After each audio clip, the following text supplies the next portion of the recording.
So if any of those people, the ones whose minds actually work in that detached way, are still here,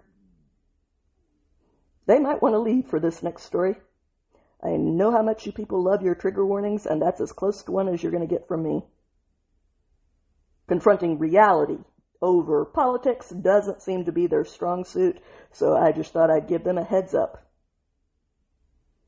ICE is trying to deport an illegal Haitian semi-truck driver, Michael Bond, who apparently killed a 44-year-old Pennsylvania state trooper, Michael Pajera Jr., while he was inspecting a vehicle on the shoulder of Interstate 81 last Wednesday morning. This Monday, the Department of Homeland Security announced that ICE has since filed a detainer asking the local authorities to hand him over for deportation. According to Lieutenant Colonel George Bivens, Bond apparently hit Officer Pajera and dragged him down the road under his truck for, quote, quite some distance, as his truck and the vehicle that he had just hit both burst into flames. Officer Pajera did not die immediately, but sadly he later succumbed to his serious injuries at the hospital. According to Pennsylvania's governor, Josh Shapiro, who has passed out many commercial driver's licenses to foreigners who were unsafe, Officer Pajera had been a state policeman for over 2 decades. He was considered to be one of their best, and he had just moved back in with his parents in order to take care of his mother, who is battling cancer. As for the man who is apparently responsible for the death of that good and selfless man who devoted his life to others, according to Fox News, the Biden administration released Bond into the United States in July of 2024 under its notorious humanitarian parole program, which allowed certain migrants to fly directly to the United States in order to completely bypass the border altogether. Later, Bond applied for temporary protected status, but he was denied, according to DHS. His status under the parole program was terminated more than a year ago in June of 2025, and he was ordered to leave the United States. But despite all of our generosity towards him, Bond flipped us the bird and illegally stayed, as though that was somehow even his right. Massachusetts recklessly gave him a commercial driver's license in March of 2025, and it should be noted that they renewed it again in February of this year, despite his now entirely illegal status. The Assistant Secretary for the Department of Homeland Security, Lauren Biss, said, "This Haitian illegal alien was released into our country by the Biden administration, and the sanctuary state of Massachusetts gave him a commercial driver's license. Now, because of these reckless policies, a Pennsylvania state trooper is dead after a crash that was 100% preventable. Illegal aliens should not be driving trucks on America's highways. Our hearts and prayers go out to his family and the Pennsylvania State Police as they mourn this loss." The Transportation Secretary, Sean Duffy, posted this online.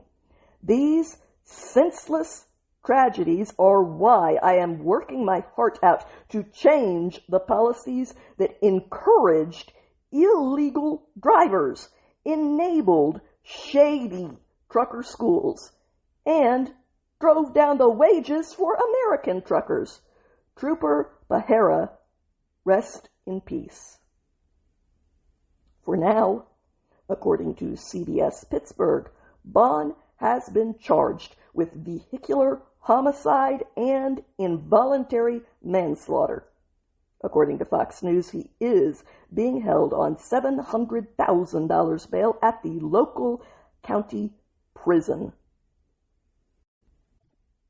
Apparently, an Uzbek truck driver, 42-year-old Bekzad Azrarov, I don't know if I'm saying that right. Right now it sounds like something that my dog would bark.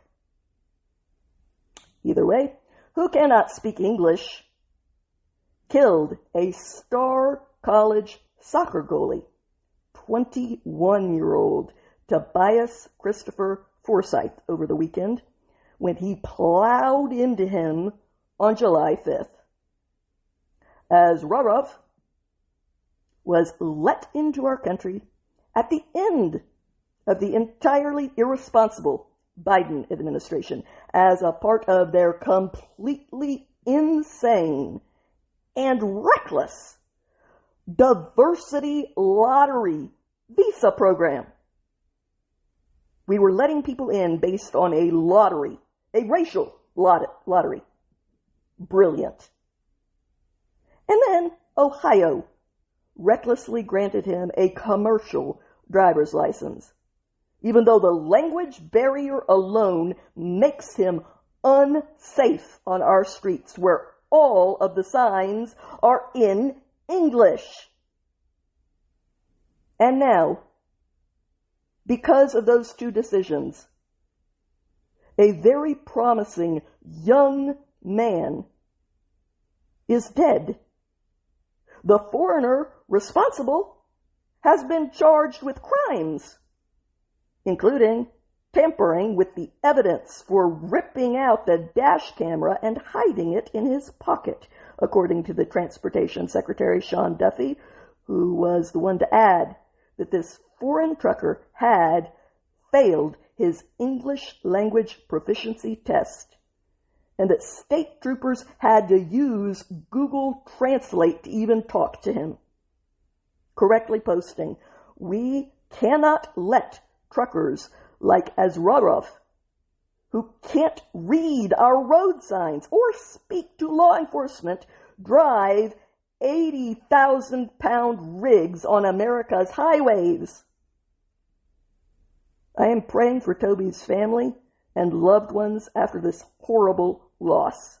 We will never stop fighting to keep these dangerous truck drivers off the road, so no other parents have to endure this unimaginable grief.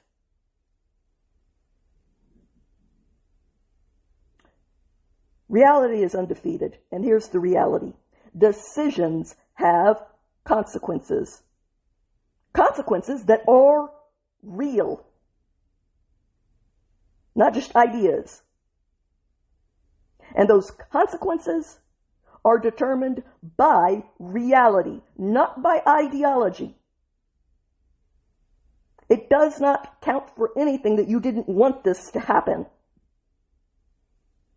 Because the reality is that when you vote for people who want to give semi-truck licenses to people who come from places with practically non-existent traffic laws, a total free-for-all, and who also cannot read our road signs, you are voting for boys like this to die just so that you can feel virtuous about yourself. That is harsh, but it is also the true reality about the choice that you are making and continuing to make. because the outcomes are entirely predictable, and therefore you are responsible for them when you press ahead anyway. Kyle Zanoni, the head coach of the UMass Lowell's men soccer program, where Tobias Forsyth played, described him as an ideal athlete and as an even better person, saying he was humble, honest, selfless, and the definition of hard work. Every single day he showed up ready to compete, improve, and do whatever was asked of him. He never looked for shortcuts and never expected anything to be given to him. He simply wanted the opportunity to earn it. Accidents like this one, and many others exactly like it, many others exactly like it, are the reason why this administration is pushing to enforce our English language requirements for any truckers on the road. Because those requirements are there for a reason. It's a reason that people's lives depend on. And the fact that some people don't seem to understand that is why the threat to withhold federal funding from any states that issue commercial licenses to illegal foreigners, especially to those who cannot read English and therefore cannot safely drive on our roads, is an entirely legitimate threat on those grounds. I hate to break it to you, but innocent families are actually dying from this. And in exchange for nothing. Because the very immigrant that you're trying to protect winds up in jail for manslaughter.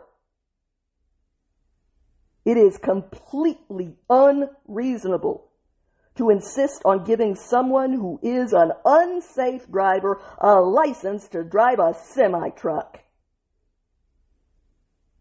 There is no excuse for it. None.